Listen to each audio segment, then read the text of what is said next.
everybody? Tyson here with the Tack Box Podcast, and I have my co-host Dale Martinson over here, and we're on episode 19 today. Dale, 19. 19. Good Lord. I So know. is it a celebration for 20? We should do something. We should make it a big one. Like, I don't even know. We might have to get this T-shirt idea coming to fruition and have some Okay. streamers in the background, or disco ball, something. Yeah. So I have like exploding fireworks or something. 20 I up. was thinking about that earlier today. I was like, oh, it's episode 19. And then it just kind of triggers is like, there's 52 weeks in a year. So we're just about getting to half of a year. It's like, holy cow, we've been doing this every week for half a year already. And then, your brain just starts going down a whole bunch of different ways. It's like, dang, A getting old. rabbit hole, right? Yeah. And there's still so many topics to talk about, and I think that there's so many things that we want to talk about. And as I get closer to having a litter of puppies, you're starting to see in groups everywhere. And one of the big things that I'm seeing in whelping groups and just dog groups in general, people talking about incubators, oxygenators, kind of that first little bit right after puppies are born, how you tend to them, heating pads, things like that. So I thought that'd be a fun topic to talk about today. So probably specifically more on the oxygenator side, but maybe how you handle the puppies while they're birthing and keeping them warm, all those first few hour type of scenarios. Sure. Those magic moments when you can kill your entire litter. Yeah, those are spectacular. Yeah. It's like, it's your do or die, because there's the two times in toy dogs that they're at their greatest peril: whelping and weaning. Today we're going to talk about the whelping end of it. Because that's so huge. It's how you do that, and it's disgustingly simple, but yet kind of a little unrelenting. I mean, because if you make the mistakes, you know, you're going to lose your puppies. And we're going to go on the idea. Some of this stuff will apply to both cesarean section litters and natural birth. you know, which you would think, well, because both of them have perils for the puppies. Both of them have there's that part of it that, where is if you miss something on there, you can lose a perfectly viable puppy that's been carried for over 2 months and now is ready to go, but we just made oops, and now we're going to lose that puppy. Yeah, nobody wants that. We don't want to lose the puppy after we put all the work into it. So how do we stop that? How do we prevent it? Does an incubator help in that situation? Or maybe we should start with, what is an incubator and why are people using them? Okay. So what an incubator actually is an enclosed area where you're going to be able to control your temperature and your oxygen flow. And I mean, and so some breeds are where they're used more than others. We have kind of a thing where we do that a little bit. It's kind of freestyle a little bit, but a full on incubator, and they have some wonderful ones.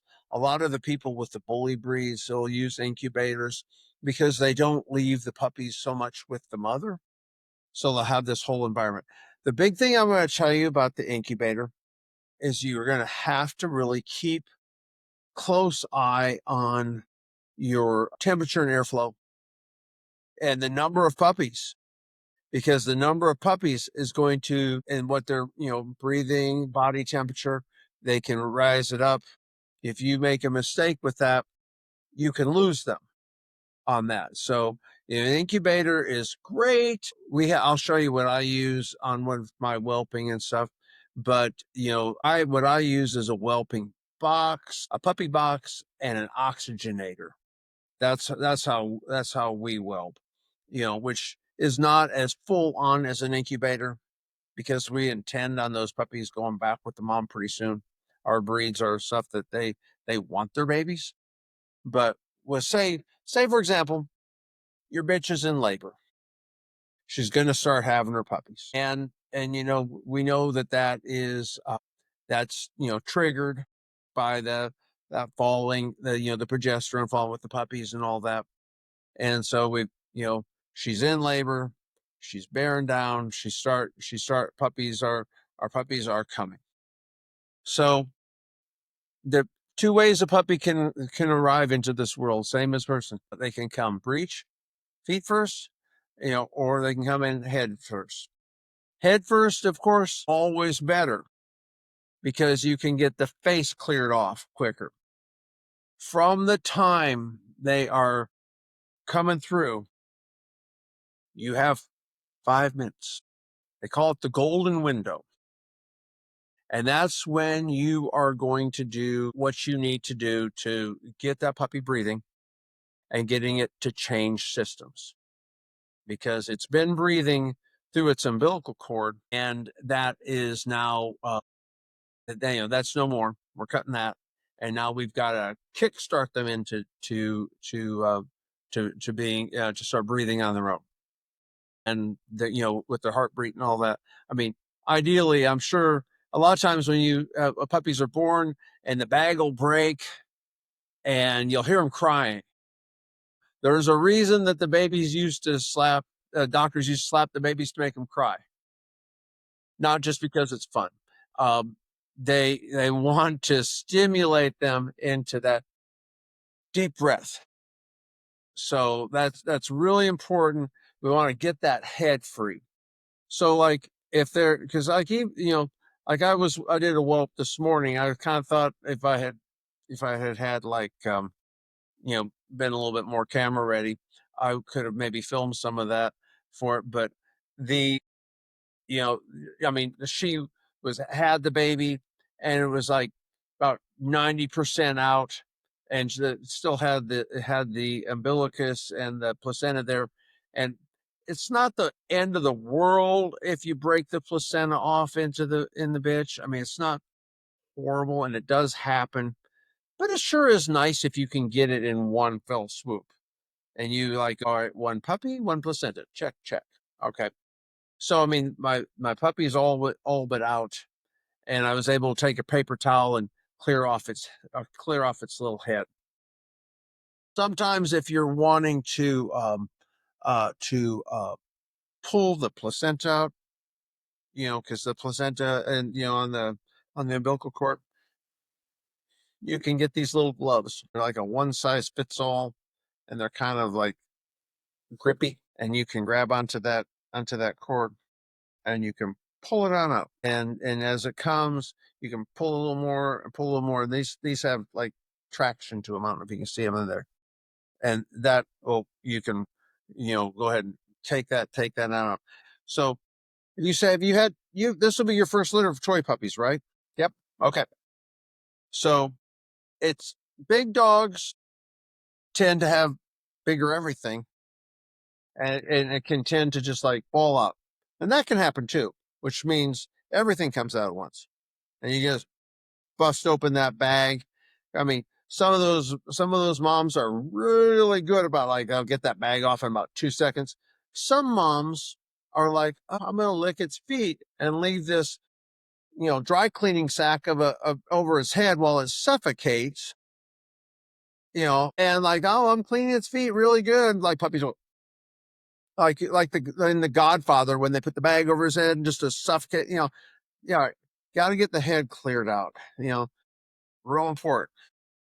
The breathing thing, real important. Then the next thing after we get, and I have tried to have some scissors on hand.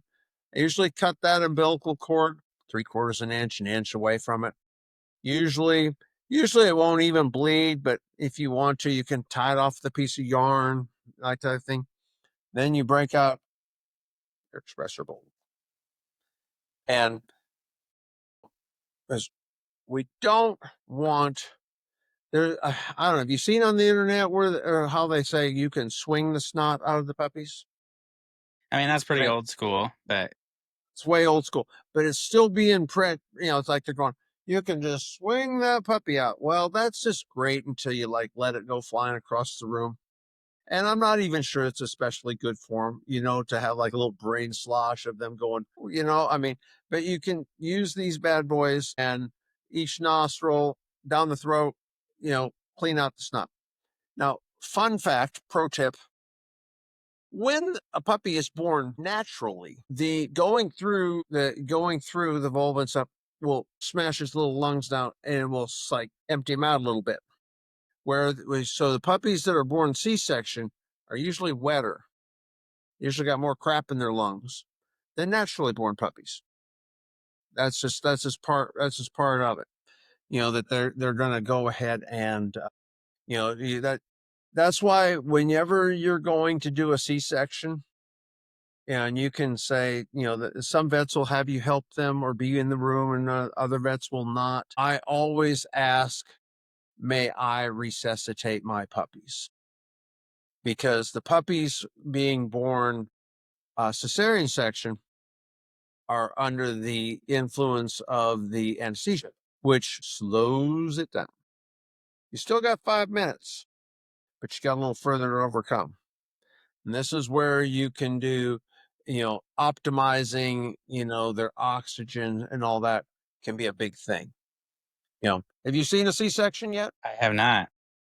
Oh, well, yeah, that happens really fast. And they're like coming in, they're handing you puppy, puppy, puppy, and you're like trying to get them all opened up, get them all the snot out of them, and trying to do multiple at a time.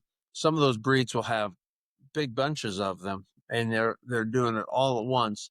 That's where you can kind of run into, if you don't get those off, they can either just die right then that moment, or they can die like a day or so later. You know, because you really have to get in there to get them breathing. Breathing, just a really important thing. And that's why that's part of the charm of the natural whelp is you can be sitting there watching them the whole time. You go to the bathroom one time, I guarantee you that's when they're going to probably start popping out a puppy. It just seems like you left the room. Oh, okay. Oh, you had a puppy, you know, that kind of thing. It's like it triggers it or something, those opportune moments, where they're going there. But some like I say, some will go at it real fast, and some not so much. But you really kind of have to be there to keep it on that. You don't want to pull from the umbilical cord. That's where you use that glove, and you can kind of pull, so it's not like pulling outwards on that, I mean pulling that cord and all that stuff down. So what we have, and which is achievable for anybody, and this is just a plastic tub. It is like not an expensive piece of whelping equipment here. We have in the bottom of this got a heating pad. We always use the sunbeam ones that don't turn off. There's a lot of the heating pads. You have heating pads, right? I have heating pads that turn off for myself, and then I ordered a bunch that do not turn off for the dogs. Yeah. You want the do not turn off ones because yeah, for obvious reasons, because you got the heating pad on, you think, oh, I'm warming them all up. This is so great. And then 2 hours later, it turns off. It turns off, which is fine if you're going to pass out on a heating pad because you've put your back out and you're like loaded up on feel good drugs and you're just going to fall out and they don't want you to burn yourself to a crisp, like falling asleep on a George Foreman grill. But but for the puppies, you want the heating pad to not turn off. And then the other thing is, so what we'll do is we'll warm up the heating pad. If you're going to the vet's office, you bring this bad boy with you. You just like put it right on in there. This is what you're going to transport home in. You plug it, in the car, plug it in. If you think that you're going to have a dog with you and you're traveling, you bring this along. As they have them, you need to take them away. You know how, like we talked about farm dogs and dogs on they just have a big old pile of puppies and they just like have one and then have another one and have another one. Doesn't work that good for little purebred dogs. As they have them, you take them away. Take them away, And that's what people are using incubators for, is to keep them warm while they're taking away and birthing the rest of them. But that's what the intention of the incubator is for. Yeah, it's somewhere warm where puppies can stabilize and that the mom is not going to be like having a labor pain and stepping on their head, or you're not, it's like, it's very hard to like heat the whelping area. You don't want puppies getting cold. Cold puppies equals dead. So you're going to you want to have somewhere where you can take those puppies away from her as she has them, put them where they can stay warm, stabilize, get their breathing going, all of that. And that's pretty important. And that's where this expensive 12-year-old plastic tub. Now you look right here in the end of it, there's a little hole. So what we can do is, so we have the heating pad, and I usually run my heating pads on low, you know, because it's going to be warm enough in there. I'll put a fleece like this over top of it. Because you don't And want to roast them. You just want them to stay warm. Yeah, no, exactly. Big problem. People do that all the time. They, like I said, the George Foreman grill thing. Oh yeah, we got them warm. Yeah, too warm is a quicker death than too cold. because you're putting a lid on that box then, right? I'll throw a towel over that box. Okay, towel. So, but that's going to hold heat in too. So that's an aspect to think about. Now, sometimes, like if I have it just like in the, if I'm not running the oxygen, or sometimes like if puppies are all gone, I just leave the top up, because it used to be. I ever see like when people used to have like the lights hanging, like in the chickens and stuff, they have the lights on there to warm up the brooder. Heat on dogs that comes from underneath up is much more effective than heat on their backs. It's better it's easier as far as like it helps their digestion, helps them stabilize. They'll be more comfortable. It's kind of like having a warm bed in a cold room. It's like the best of everything, right? And so that the heat from underneath is better, and it's better for the mom too. So we're gonna go ahead and we're gonna throw the towel over this. And like I said, if your puppies are, you got them cleared out and they're breathing, you want to have them cry. Crying is good. I don't stop working on them until I have them crying. They got to be crying. If they're not crying, you're not done yet. When they're crying, that means that puppy is okay. So you're Prior kind to of that, just you're getting them out, cleaning them up, getting them to cry, cleaning herself probably, or eating a placenta, something. She's in the wellbeing box doing something, exactly. and you're just gonna keep working on the pup until it cries. Once it cries, it's going in that box. Yeah, we can just put it in the box and leave it. That one's check. One puppy done.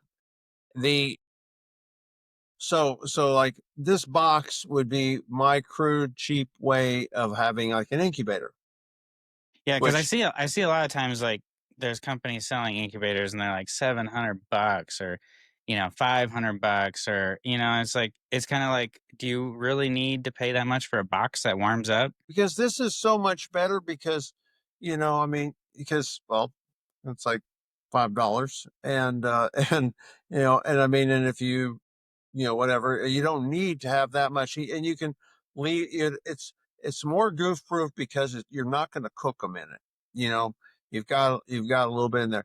Now, this is the oxygenator that I use there. And we run that tube on into the door here, into the hole I've drilled in the side. And we'll probably post this on our page too. So I got it in there.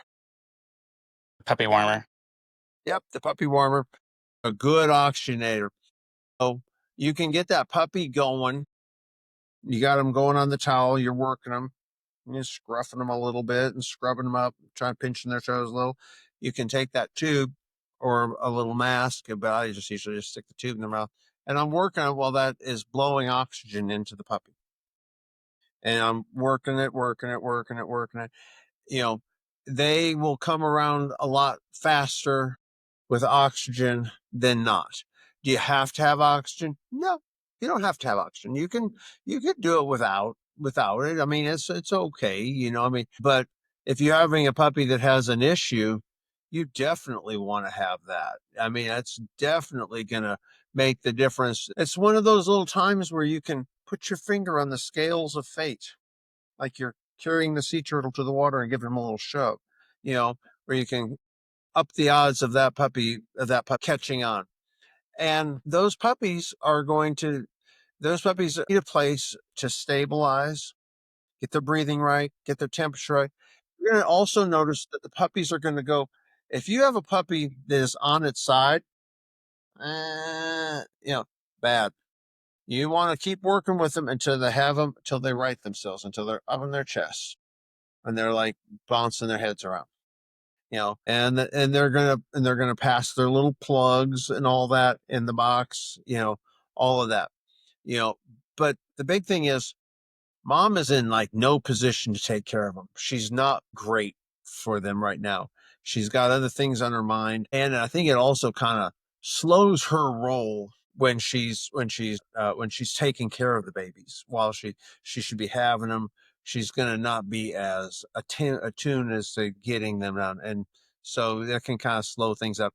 I mean, if it goes a really long time, a really big litter, and she's just had a puppy, and everything kind of let her, and you've had a puppy that's been born for 5, 6 hours. If you want to go ahead and hook it on and let them nurse for a few minutes, okay, sure, fine.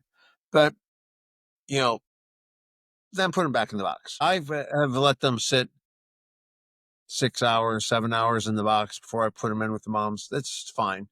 They're I not was just I needing. was just gonna say, like, how long so, like, if you have 1 puppy and then, you say you're having a toy breed where you're having 3 puppies and it's like they're fine in the box from the first puppy until the bitch is done, and then you can clean them all up and get them all ready, clean her up and put them in, and, For that's sure. fine. It's not like they need to eat in 10 minutes or something.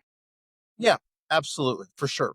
That gives you the little place for them to hang out until they're in there. If your bitch has had a C-section and she's like all whacked out, been sedated, and you're back home, you can go ahead and hook the puppies on her and let them nurse, but don't leave them with her. She might come back out of that anesthesia and she might not be in her right mind. She might kill those puppies. Don't ever leave them with them. And people say, well, how do you know when it's time to give them back for them? She'll let you know. She'll pine for them. She'll want them. She'll hear them in the box and she'll want them and she'll be ready for them. That's when you go ahead and let them back, you know, but not right away coming off of a C-section. That's the one nice thing about a natural whelp. They can take them right away. They're ready. So is the incubator or the heating pad box, we'll just call it a puppy box, is the puppy Well, box and the oxygenator, is that used beyond birthing then? Are you putting puppies in there on day 2 to clean out the whelping pen, or are you just moving mom and pups and cleaning? yeah, no, I mean, it's kind of like, my goal is to get the mother and the babies after the birthing. I use the oxygenator and I use the puppy box, or what would be an incubator, for the birthing time only. Unless you're going to, unless you have orphan puppies that are going to be hand raised, then you're going to have the box and, the incubator or whatever, where you're going to be keeping the puppies. And that's where you have to really start monitoring the temperature in the box. And you have to see one thing that's kind of easy with this is, like, if it's warm out, you got the heating pad underneath. You don't even have to put a towel over the top. Just the heat underneath will keep the puppies warm.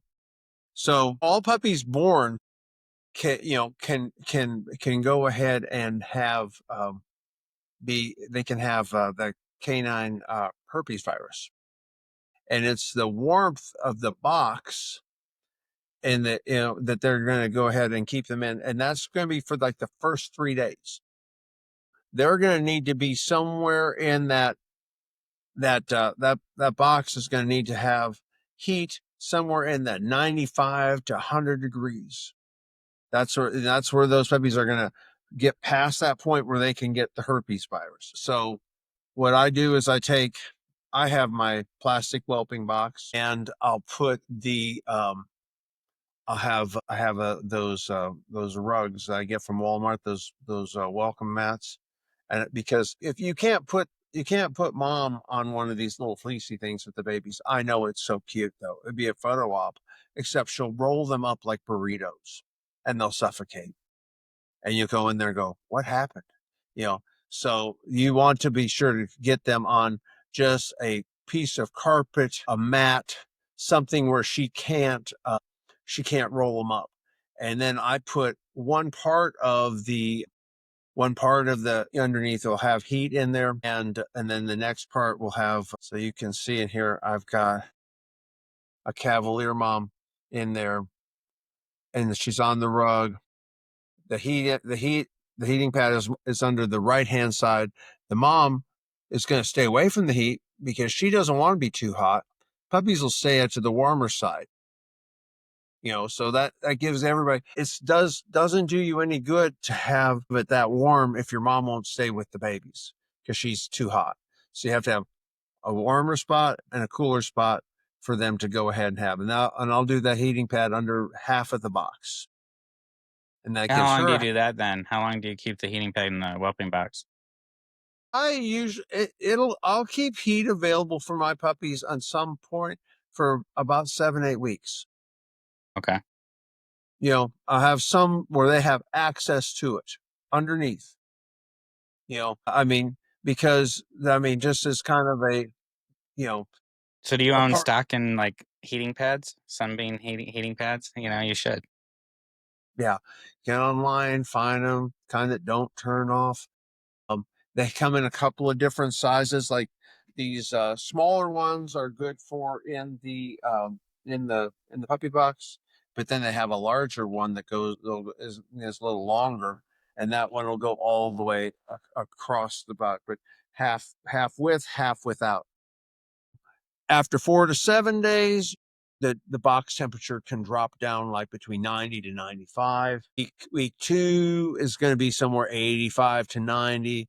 Week three, 80 to 85. Week four, 75 to 80. Five is 70 to 75. And then week seven, 65 to 70. Kind of like almost house temperature, right? 65 to 70, right in there where they're, have a little, and that's when they kind of stop needing to have it and stuff.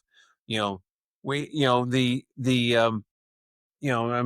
it's kind of like have lots of air in there. Air is really important, and a cool, well ventilated room, not drafty, but just like a comfortable temperature.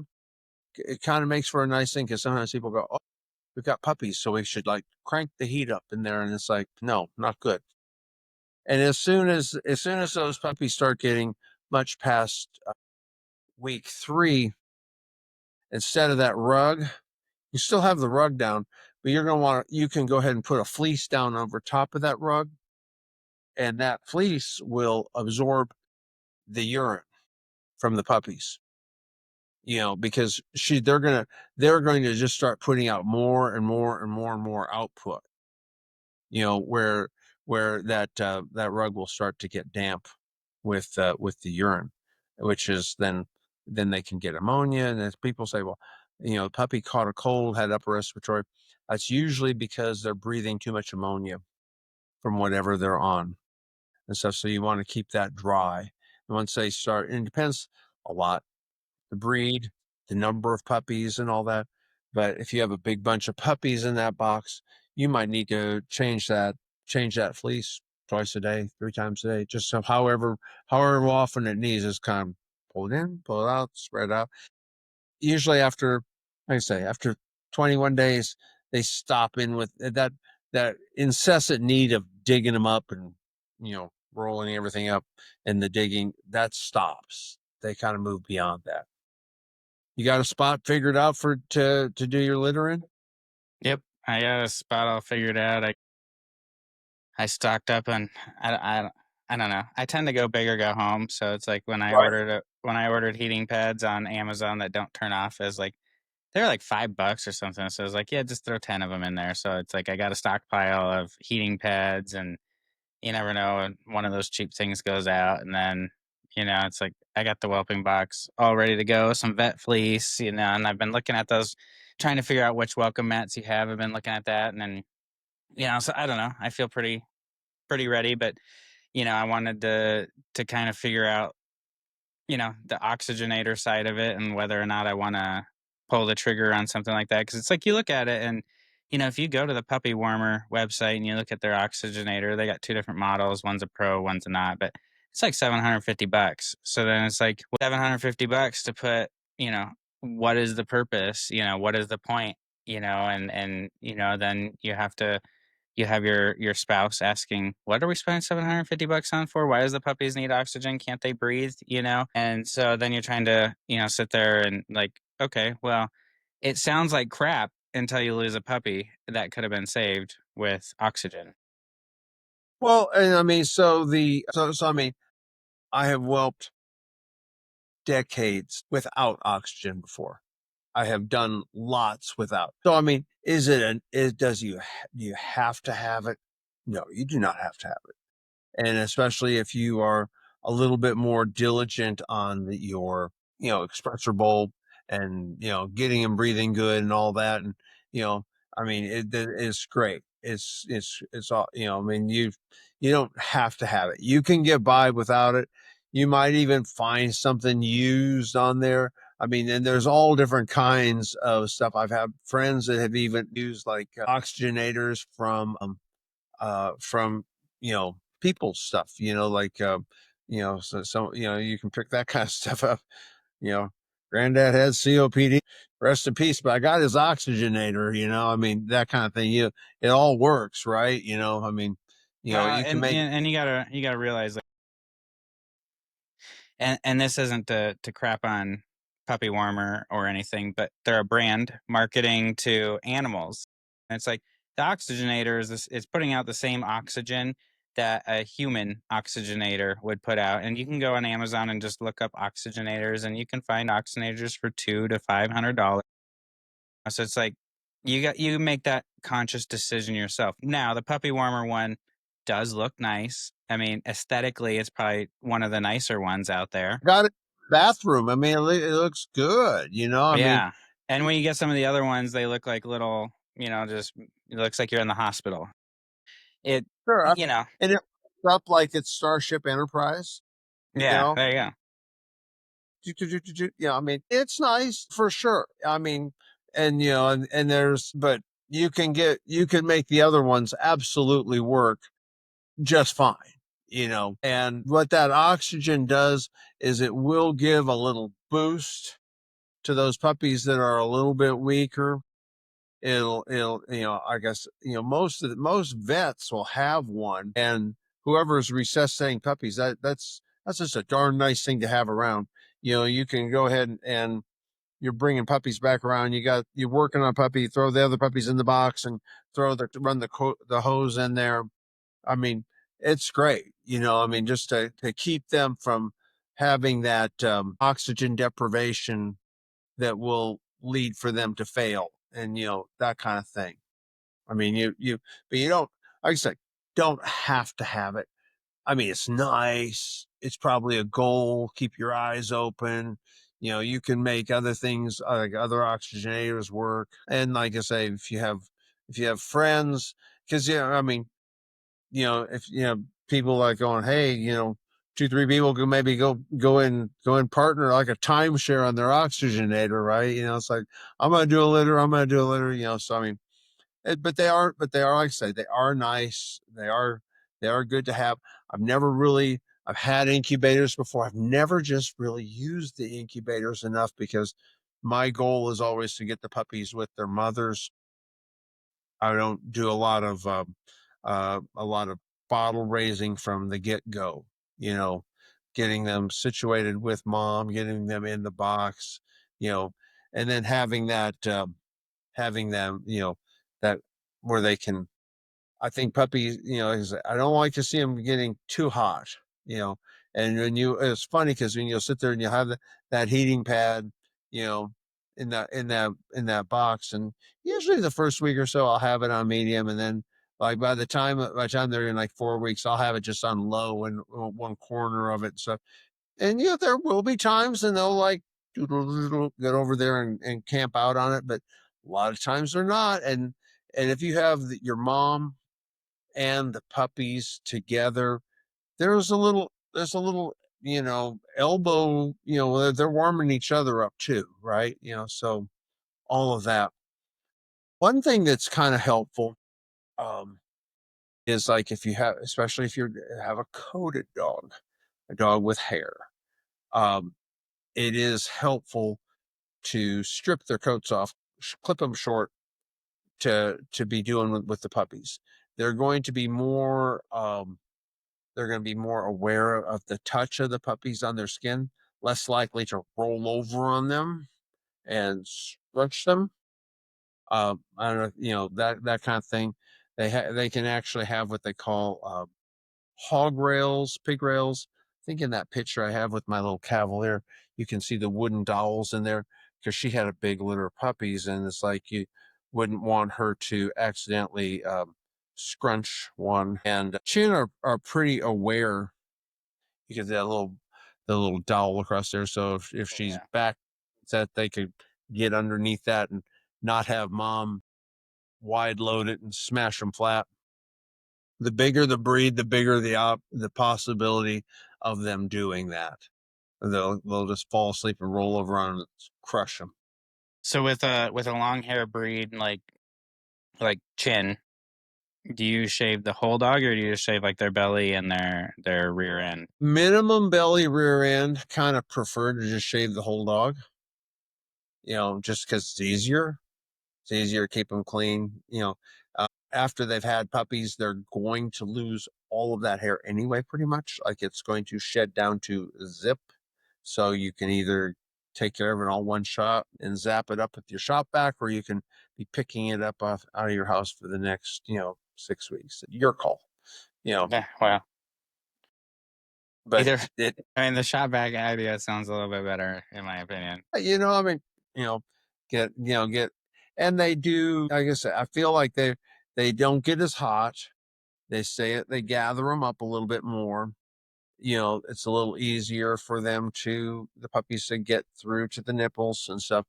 I have seen them with, having left like a long, pretty tail on something because like, oh, we don't want to cut the tail off and come back and find the puppy hanging by the tail.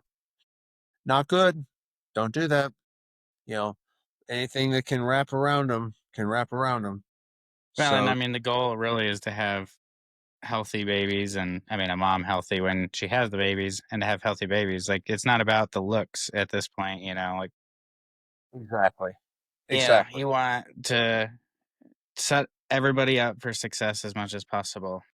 How do you so when I always think about incubators, I think, just a little box to keep puppies warm and that's kind of what you've come up with the puppy box. How do you control or how do you monitor do you monitor the air temperature or is it just a pretty safe bet? Put the heating pad on low with a towel or a blanket over it and it's probably going to be fine. Do you monitor air temperature at all? You can. I really am pretty comfortable with the type of heating pad I use and the amount of bedding I use. It's kind of like you get to your comfort zone. It's like, well, I don't need to check that more, but there are things that you can do. You can actually get like the same kind of like little thermometer strips that you see on like a fish tank, Yeah. and you can put that on there, and that can kind of give you a little vibe as to how what the temp is and stuff. But you know, really and truly, just kind of it. There's a pretty big margin of error for a lot of that. I mean, there's a pretty big, I mean, for as fragile as they are, they're pretty tough. I mean, when you think about it, so I mean, they as long as they get to breathe and stay warm and in a reasonable period of time get back with mom and all that, then that's good. One thing, we might have talked about this before, but on the C-section thing, bring a placenta back, bring a sandwich bag along, bring a placenta back, and make sure she gets to have a placenta.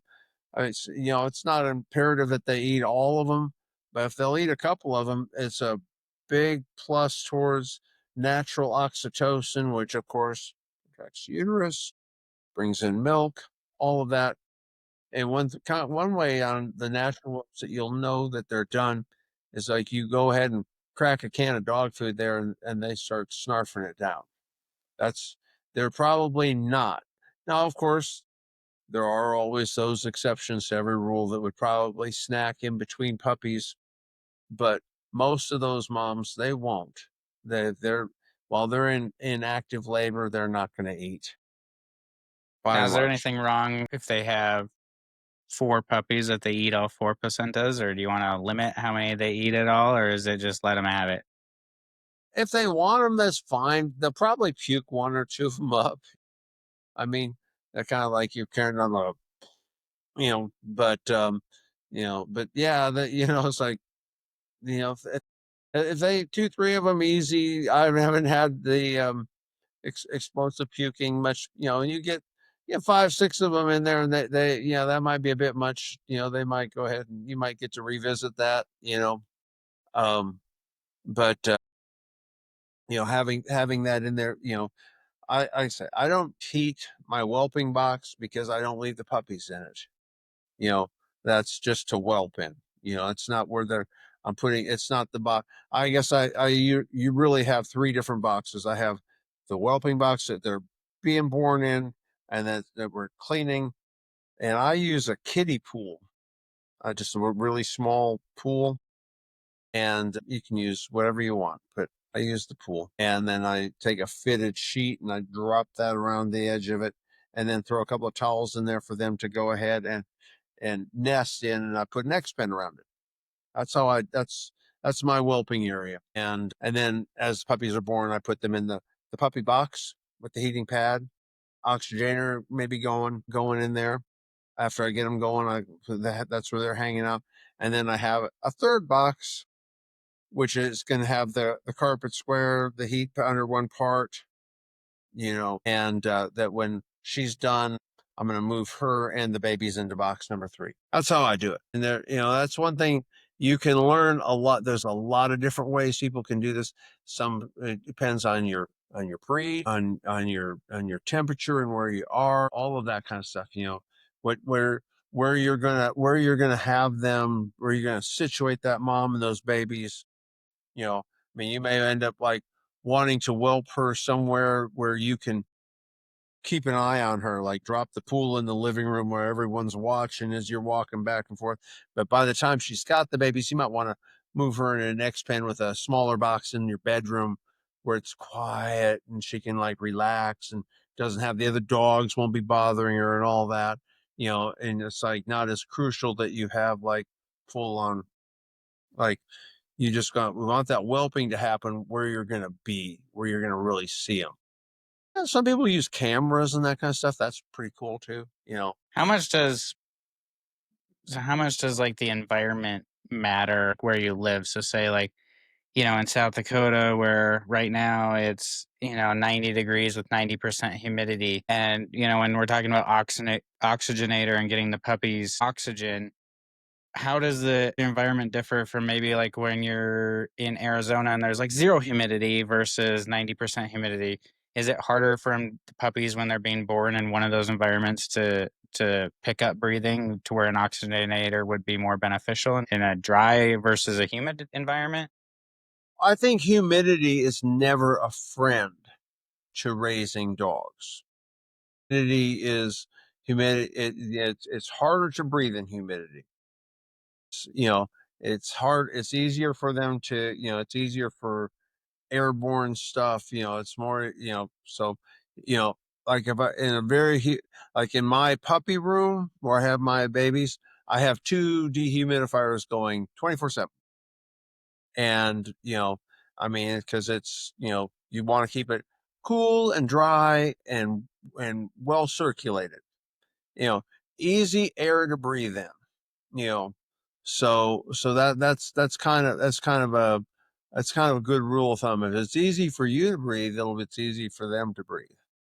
you know just then the room temperature should just be comfortable. Comfortable is fine, and doesn't even have to be especially warm, as long as you have the heat coming from underneath and the puppies to bunch up together. Keeping them warm is not hard. Keeping them, is keeping them comfortable, keeping the moms comfortable and keeping it cool enough in there. Sometimes that can be very hard, you know, because it can, you want to make sure that the room is cool and ventilated, and the mother is like, I'm in this box, I've got these puppies all over me, I can breathe, and I'm going to feel like eating, I'm going to feel like drinking, all of that, because she's got to eat and drink in order to keep her milk production up and keep her feeling good. And you don't want any kind of upper respiratory stuff going through with your puppies. And I mean, what's the easiest way to handle that? Just the upper respiratory stuff. Like, what's the kind of the main cause for that? Main cause is humidity, temperature and humidity. You know, I mean, that's temperature, humidity, those are problems. Like I said, keep it dry, keep on there. I mean, you just, that's sometimes like in super dry places, like where it's like really super low humidity, you might even run a humidifier in to make your house go. But usually when you have central air, air conditioning going on there, that's going to be pretty comfortable. That's going to kind of be, that's going to be okay, you know, but keeping them cool, but warm and dry is the magic. Sometimes I wonder, even, again, thinking about oxygenators and getting the puppies off on the right foot and going. Sometimes I wonder even about, like, elevation here in the Black Hills up here in South Dakota. We're a lot higher of elevation, thinner hair, harder to breathe, thinner air, harder to breathe than, somewhere sea level as well. So I think, that's got to play a factor in it too, elevation aspect of things, I would imagine. On some level, yeah, but I mean, but usually, especially animals that are in climate control, and one thing about elevation, as a runner who has crashed in elevation before, you acclimate to it. You do acclimate to elevation. I mean, you get within a short period of time, you get where your breathing will regulate. So you'll become adept to it. You'll be able to handle it without going down. But I say the oxygenator incubator puppy box is for the birthing. It might be for the transport. It might be for like in the car. It's all of these places you think of like that. That puppy box, I mean, if you have a pregnant bitch with you, you should have a puppy box. Puppy box should have the expressor bulb, should have one of those little pulling gloves, those little traction gloves, a pair of scissors, some paper towels, you know, and I mean, she kind of that can get you. That little whelp kit right there. That'll keep you going. Get everything done. I mean, if you like I say, if you want to be all, I mean, you can put iodine on their little umbilicuses after you cut them. You can tie them off with yarn or something like that if you want to. I don't usually have to do that. Pretty rare, but all of that kind of stuff. Is like just a little bit of preparedness will get you a long way. But having oxygen in C-section stuff, absolutely, I'd want that. I'd want that, and I would definitely, like I say, I think any veterinarian's not going to mind you taking the box of puppies over and working on them, getting them breathing right. You know, don't stop working with them until you hear them crying. You know, keep them going, get until you see them righting themselves and doing that kind of thing where they're like fussing and moving around, passing their plugs and all that stuff.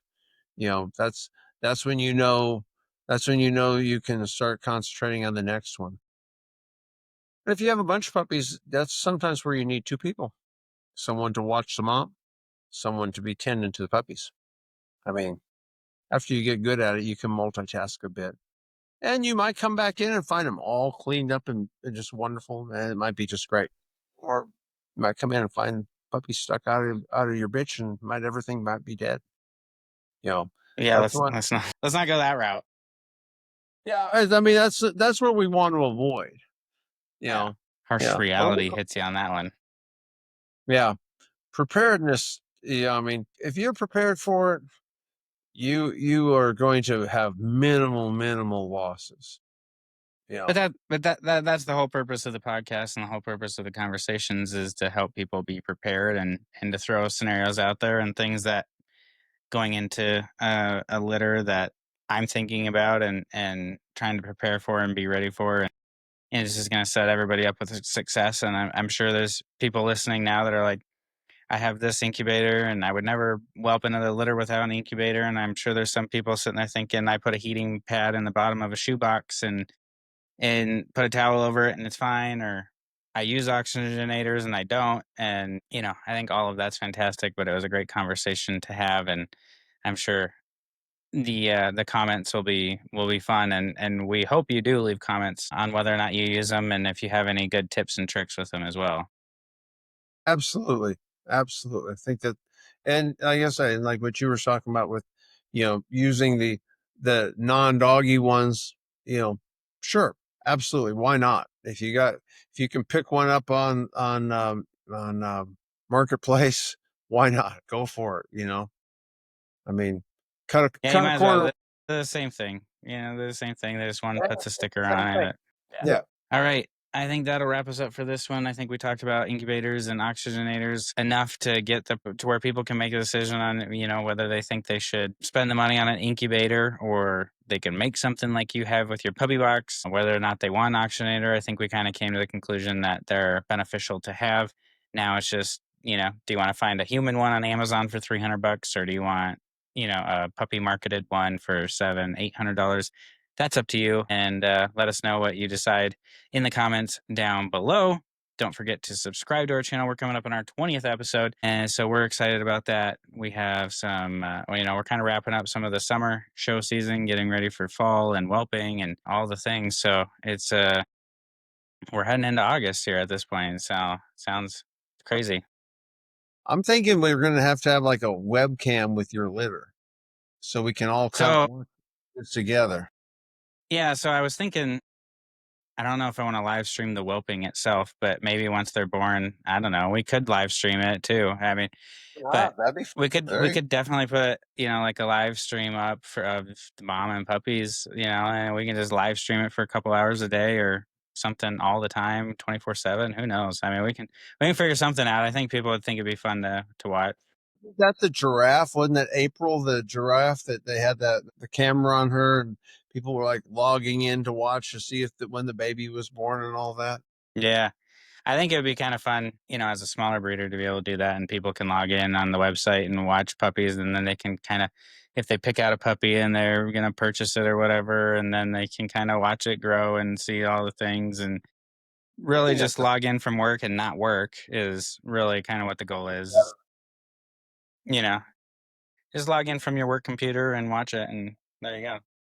yeah. Be listen to the tack box. Yeah. So with that, I think we'll wrap up this episode. Any final comments, Dale? We'll see you guys. All right, everybody. Thanks for listening, watching, and subscribing and liking us. We appreciate each and every one of you. Have a great day. Bye bye now.